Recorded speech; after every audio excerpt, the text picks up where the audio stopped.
समृद्धि Odisha Kesinga RMC गृह बुधवार दिन चीफ एडिटर मधु सिंदूरंक सभापतित्व उद्घाटन हो जाइछि।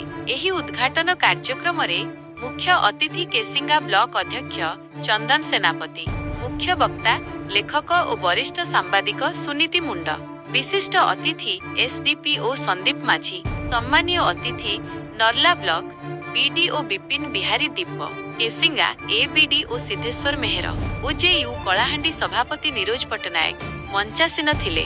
सकाळु उत्सव मुखर परिवेश मध्यरे आयोजित एही कार्यक्रम आरंभ होइथिला।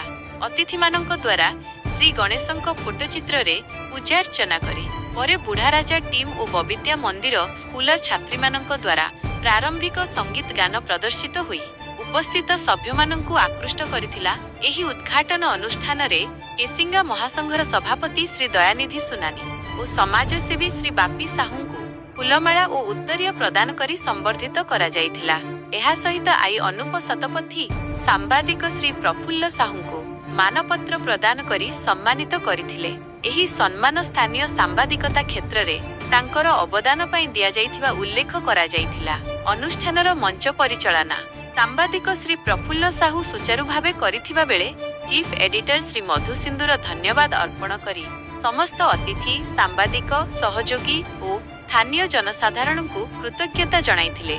से कहिथिले जे मोर दिन न्यूज चैनल सदा सत्य निष्पक्ष और लोकमुखी संवाद परिवेषण करिबा पई प्रतिबद्ध रहिबो। एही उद्घाटन अनुष्ठान स्थानीय अंचल रे एक नूतन सांबादिक अध्यायर आरंभ बोली उपस्थित अतिथि माने मत प्रकाश करिथिले।